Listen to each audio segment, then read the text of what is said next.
गुरुर्ब्रह्मा गुरुर्विष्णु गुरुर्देवो महेश्वर गुरु साक्षात् परं ब्रह्म तस्मै श्री गुरुवे नमः।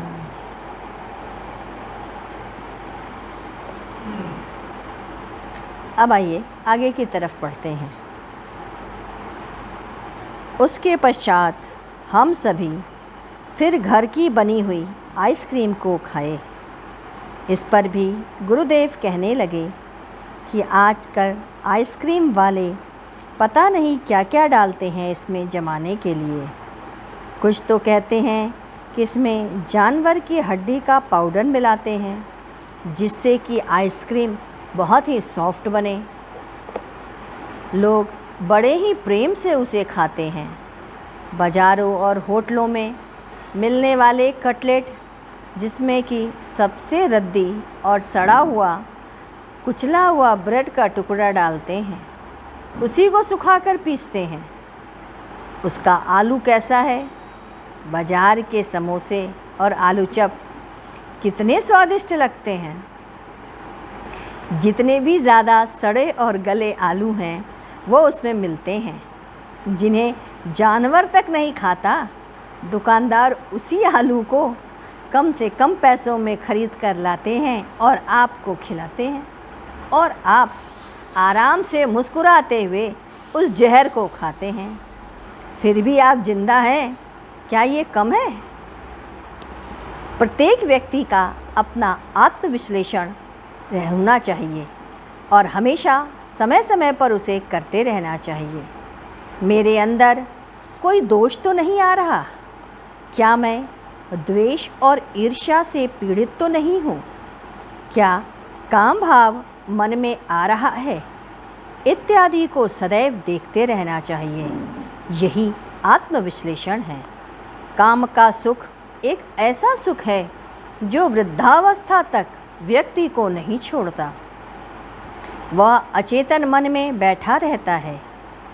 आपने ऊपर से आदर्श का चादर सिर्फ ओढ़ लिया है।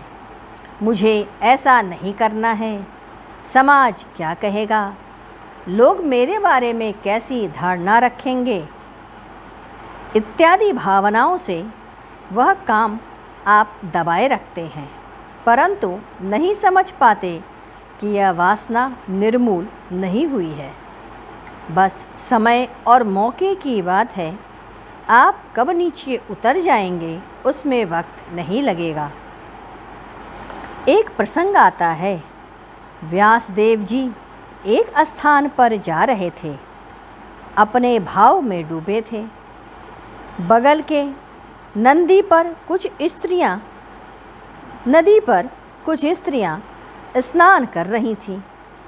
उन्होंने व्यास जी को आते हुए देखा तो तुरंत ही वस्त्र को पहन लिया। फिर चले गए तो पुनः स्नान करने लगी। व्यास जी उन्हें पहले नहीं देखा, परंतु उसके पश्चात उनके पुत्र सुखदेव आए तो वो जैसे स्नान कर रही थीं वो वैसे ही स्नान करती रहीं।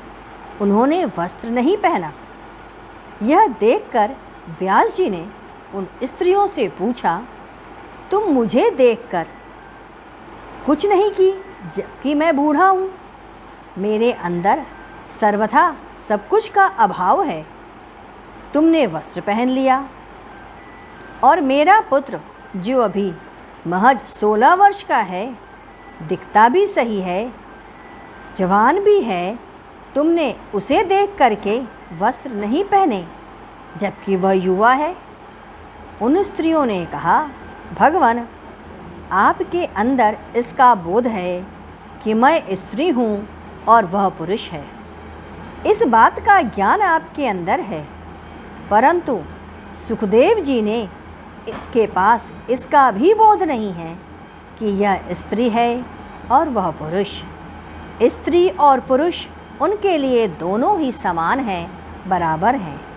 इसलिए हम लोगों ने वस्त्र पहनना नहीं और ना कपड़े बदले। इसके पश्चात 27 मई, आज प्रातः जब हम लोग भोजन कर चुके थे, उस समय मैं, गुंजन, सोनू, निशा ये सब थे, माला लेकर के निशा आईं। गुरुदेव ने कहा, 3 बल मुख्य होता है, आत्मबल, धर्म बल तथा चरित्र बल। इसके बाद किसी अन्य बल की आवश्यकता नहीं होती। शारीरिक बल होगा तो उसका दुरुपयोग होगा।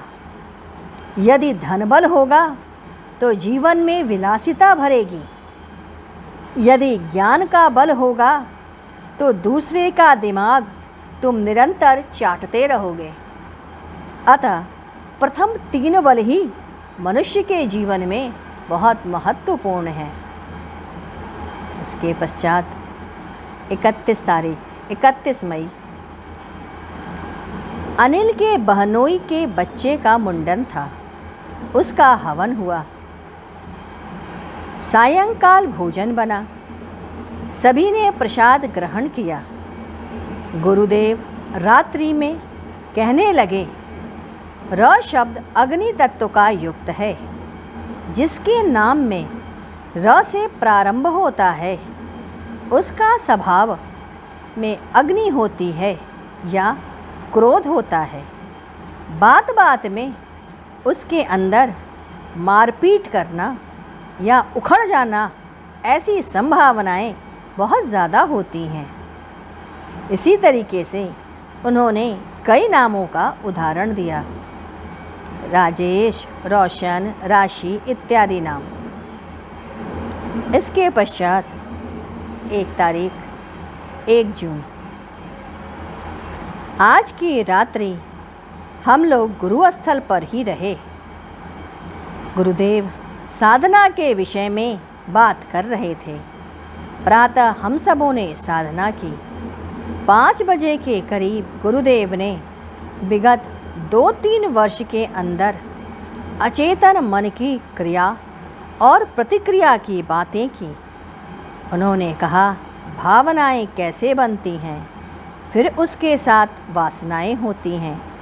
यद्यपि कि तुम्हें याद नहीं होगा, लेकिन यह तर पर तर या परत से परत सनय सनय अंदर जम जाती हैं और वह आपके अंदर एक बीज तत्व का विकास करती हैं।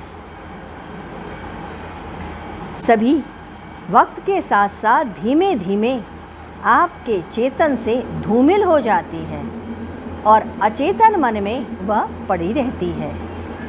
अचेतन मन बाधक बन जाता है और तुम्हारी भावनाएं कैसे हो जाएंगी, वो उसी से युक्त हो जाती हैं। गुरुदेव कहते हैं, यदि तुम अपने अचेतन मन से उन परतों को निकालना चाहते हो तो उसे ध्यान के द्वारा गहन विश्लेषण करो और अपने अंदर की तरफ उतरो। आदर्श लपेट के रहने के कारण तुम सही ग्रंथि को खोल नहीं पाते और उसी आदर्श में ही पड़े रहते हो। इस ग्रंथि जब बन जाएगी तो आवरण तुम ऊपर ढकोगे आदर्श का। आइए हम लोग गुरु कीर्तन करें। ओम गुरु ओम गुरु ओम जय गुरु जय गुरु जय गुरुदेव। ओम गुरु ओम गुरु ओम गुरुदेव। जय गुरु जय गुरु जय गुरुदेव। ओम गुरु ओम गुरु ओम गुरुदेव। जय गुरु जय गुरु जय गुरुदेव। ओम गुरु ओम गुरुदेव। जय गुरु जय गुरुदेव। ओम गुरु ओम गुरु